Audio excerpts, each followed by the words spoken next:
हाँ जी मेरे प्यारे दोस्तों, नमस्कार भाई। मैं नवनीत आपके सामने आ गया हूँ एक और नई इन्फॉर्मेशन लेकर। क्या सचिवालय में नई भर्ती आ गई भाई? कहाँ पर भर्ती आ गई नई? सचिवालय में नई भर्ती आ गई है 2025 में, जूनियर स्टेनो की और एमटीएस की, है ना। मेल और फीमेल दोनों टाइप के कैंडिडेट आप इसको अप्लाई कर सकते हैं। योग्यता 10वीं मांगी है और 12वीं मांगी है। एज लिमिट क्या रहेगी, एग्जाम पैटर्न क्या रहने वाला, सिलेक्शन प्रोसेस क्या रहेगा और साथ में डॉक्यूमेंट्स क्या क्या चाहिए, ये सारी की सारी बातें मैं आपके सामने इस वीडियो में शेयर करने वाला हूँ। अगर आप हाई स्कूल पास हैं तो आपके सामने भाई साहब सुनहरा मौका सचिवालय में जॉब करने का। ठीक है, चलिए करते शुरुआत। चैनल में पहली बार आए हैं तो चैनल को सब्सक्राइब कर लो, साथ में दबा लो बेल आइकन। ठीक है, ठीक है भाई। देखो देखो देखो, मैं आपसे एक बात कह रहा हूँ। क्या कह रहा हूँ कि वही CSIR ICIICT सचिवालय में नई भर्ती आ गई 2025 में। ठीक है, जूनियर स्टेनोग्राफर की और साथ में मल्टीटास्किंग स्टाफ यानी एमटीएस की। ठीक है भाई, फॉर्म ऑनलाइन स्टार्ट हो चुके हैं। कौन अप्लाई कर सकते हैं? तो भैया ऑल इंडिया में से, पूरे भारत के अंदर से, चाहे आप किसी भी राज्य से हो, चाहे आप किसी भी जिले से हो, आप अप्लाई कर सकते हैं। मेल हो या फीमेल कोई भी कैंडिडेट हो, चाहो मेल हो या फीमेल कोई भी कैंडिडेट हो, आप इस फॉर्म को अप्लाई कर सकते हैं। कहीं पर कोई डाउट वाली बात नहीं है। ठीक है,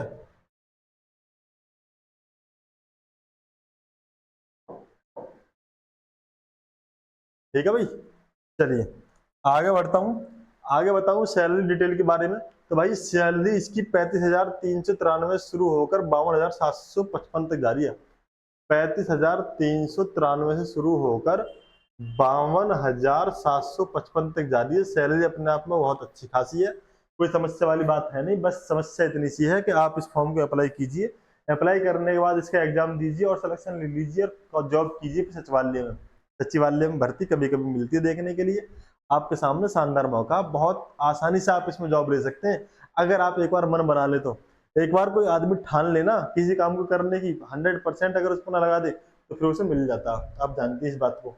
ठीक है, एज लिमिट की हम बात कर लेते हैं लगे हाथ। एज लिमिट की अगर मैं बात करूं तो भैया कम से कम 18 साल की उम्र आपकी कंप्लीट होनी चाहिए, ज्यादा से ज्यादा 27 साल, और एज रिलैक्सेशन आपको मिलेगा, है ना। इसका मतलब ये हुआ कि जो जनरल कैटेगरी वाले कैंडिडेट हैं वो 27 साल की उम्र तक इस फॉर्म को भर सकते हैं।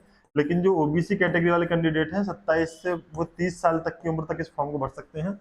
और जो है मेरे प्यारे साथी एससी और एसटी कैटेगरी से, वो भर सकते हैं भैया 32 साल तक की उम्र तक इस फॉर्म को। ठीक है, तो अच्छा खासा मौका है आपके सामने, अपने हाथों से मत जाने देना। 18 साल जिनकी कंप्लीट हो चुकी है उम्र वो इस फॉर्म को भर दो।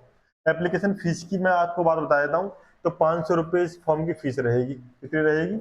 यह फीस रहेगी इस फॉर्म की 500 रुपये। ठीक है, 500 रुपये इस फॉर्म की फीस है। बाकी SC ST और PW के लिए कोई फीस नहीं है। ठीक है, SC ST और PW फिजिकली हैंडीकैप वालों के लिए फीस कुछ नहीं है, बिल्कुल 0/सन्नाटा फीस है। ठीक है, तो जनरल और ओबीसी कैटेगरी के लिए 500 रुपये फीस है फॉर्म की। सिलेक्शन प्रोसेस क्या रहेगा? तो भैया पहले होगा आपका रिटन एग्जाम। रिटन एग्जाम के बाद होगा स्किल टेस्ट, उसके बाद डॉक्यूमेंट्स वेरिफिकेशन। स्किल टेस्ट का मतलब क्या है? स्किल टेस्ट का मतलब है कि अगर आप स्टेनो के लिए अप्लाई करोगे तो आपका होगा भैया टाइपिंग। टाइपिंग होगी, क्या होगी? टाइपिंग टेस्ट होगा। ठीक है, ठीक है ना। चलिए उसके बाद डॉक्यूमेंट्स वेरिफिकेशन होगा और उसके बाद आपको मिल जाएगी ज्वाइनिंग। ठीक है, आगे हम बात कर लेते हैं। जब इतनी बात कर ही ली है तो एजुकेशनल क्वालिफिकेशन की, हम बात करें तो 10th और 12th candidate should have pass 10th and 12th from recognised board university institute. भैया कोई भी कैंडिडेट अपनी किसी भी बोर्ड से, चाहे वो यूपी बोर्ड हो, चाहे सीबीएसई बोर्ड हो, चाहे तेलंगाना हो, चाहे कोई भी बोर्ड हो, है ना, किसी भी यूनिवर्सिटी से अगर आपने हाई स्कूल पास कर रखी है या फिर पास कर रखी है आपने इंटर, तो आप इस फॉर्म को अप्लाई कर सकते हैं। दोनों की दोनों। भैया जिन्होंने हाई स्कूल भी पास ना कर रखी हो उनके लिए फॉर्म है नहीं। ठीक है, आगे आ जाओ। इंपॉर्टेंट डॉक्यूमेंट्स की मैं बात बताऊं तो भाई पासपोर्ट साइज का फोटोग्राफ आपके पास होना चाहिए, साथ में सिग्नेचर, क्योंकि फोटोग्राफ और सिग्नेचर होंगे अपलोड। क्या होंगे? फोटोग्राफ और सिग्नेचर होंगे अपलोड फॉर्म को भरते वक्त। ठीक है, आधार कार्ड की जरूरत पड़ेगी, आधार कार्ड का नंबर की जरूरत पड़ेगी, और आपके चाहिए एजुकेशनल सर्टिफिकेट। क्या चाहिए? Educational certificate. एजुकेशन सर्टिफिकेट कौन सा? अगर आपने हाई स्कूल पास किया तो हाई स्कूल की मार्कशीट आपके पास हो, अगर आपने 12th पास कर रखी है तो भी 12th आपके पास हो। ठीक है, सर्टिफिकेट। कास्ट सर्टिफिकेट की जरूरत पड़ेगी, आपकी कैटेगरी के लिए, है ना। आप ओबीसी कैटेगरी से अप्लाई कर रहे हैं या एससी से या एसटी कैटेगरी से, तो इन कैटेगरी के लिए जरूरत पड़ेगी कास्ट सर्टिफिकेट की, है ना। और अगर आप हैं जनरल कैटेगरी से तो आपको कास्ट सर्टिफिकेट की कोई जरूरत नहीं है। ठीक है मेरे बच्चों, सॉरी मेरे भाइयों। एज प्रूफ की हम बात कर लेते हैं, तो एज प्रूफ के लिए आपकी हाई स्कूल की मार्कशीट काम करती है। एज प्रूफ के लिए हमेशा याद रखना, आपकी हाई स्कूल की मार्कशीट ही काम करती है। आपकी हाई स्कूल की मार्कशीट में जो डेट ऑफ बर्थ है वही आपकी रियल डेट ऑफ बर्थ मानी जाती है, वही आपका एज प्रूफ माना जाता है। ठीक है,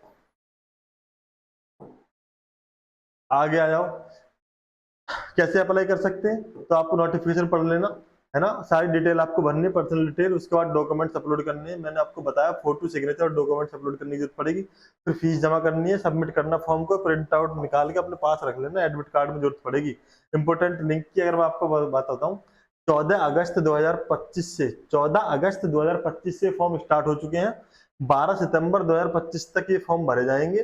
फॉर्म भरने के लिए iict.res.in.recruit इस वेबसाइट पर आप जाइए और फॉर्म को अप्लाई कर दीजिए। ठीक है, और मैं आपको बात बता दूं कि भाई CSIR IICT जूनियर स्टेनोग्राफर का जो एग्जाम पैटर्न है वो कैसा रहेगा। तो भाई एग्जाम पैटर्न में जनरल इंटेलिजेंस क्वेश्चन मिलेंगे, 50 क्वेश्चन होंगे, 1 नंबर का एक क्वेश्चन है 50 नंबर के। फिर मिलेगा जनरल अवेयरनेस, हाँ 50 क्वेश्चन होंगे 85 नंबर के। उसके बाद होगा इंग्लिश लैंग्वेज और कंप्रिहेंशन, ये होगी 100 क्वेश्चन 100 ही नंबर के। कुल मिलाकर 200 क्वेश्चन होंगे 200 नंबर के। इसके लिए ये है भैया जूनियर स्टेनोग्राफर का एग्जाम पैटर्न। आगे अगर हम बात करें प्रोफेंसी टेस्ट इन स्टेनोग्राफर, तो इसमें भैया स्किल टेस्ट में आपका प्रोफेंसी टेस्ट में क्या मांगा, इंग्लिश 50 मिनट का टाइम होगा, ठीक है, और हिंदी के लिए 65 मिनट का टाइम मिलेगा। आगे अगर हम बात करें MTS के लिए यानी मल्टीटास्किंग स्टाफ के लिए जो एग्जाम होगा, उसमें जनरल इंटेलिजेंस ही आगे, इसके लिए आपके पास होनी चाहिए हाई स्कूल पास। अगर आपने हाई स्कूल पास कर रखे तो आप MTS के लिए अप्लाई कर सकते हैं। 25 क्वेश्चन होंगे और एक क्वेश्चन 3 नंबर का होगा, यानी 75 नंबर के होंगे। जनरल एप्टीट्यूड के 25 क्वेश्चन होंगे, एक क्वेश्चन 3 नंबर का होगा, यानी 75 नंबर के होंगे। जनरल अवेयरनेस के 50 क्वेश्चन होंगे, एक क्वेश्चन 3 नंबर का होगा, 150 नंबर के होंगे। और इंग्लिश लैंग्वेज के 50 क्वेश्चन होंगे, एक क्वेश्चन होगा आपका भैया 3 नंबर का। इस तरीके से कुल मिलाकर 150 क्वेश्चन होंगे 300 नंबर के। ये तो गलत लिख रहा, 50 50 100 150, 150 दूनी 300, 450 बनाएंगे, है ना। ठीक है, ठीक है भाई, तो ये मैंने आपको बता दिया सारा एग्जाम पैटर्न। लास्ट डेट एक बार फिर से बता देता हूँ, 14 अगस्त से फॉर्म स्टार्ट हो चुके हैं, 12 सितंबर 2025 को लास्ट डेट हो जाएगी। वेबसाइट का लिंक देखना चाहो लिंक देख लो, सारी इन्फॉर्मेशन मैंने आपके साथ साझा कर दी है। कोई डाउट रह गया हो तो मुझसे कमेंट बॉक्स में पूछ लेना, ठीक है। वीडियो पसंद आया तो लाइक कर दो, अपने दोस्तों के साथ शेयर कर दीजिए। मिलते हैं फिर आपसे नेक्स्ट वीडियो में नेक्स्ट इन्फॉर्मेशन साथ, तब तक के लिए सभी को जय हिंद, नमस्कार।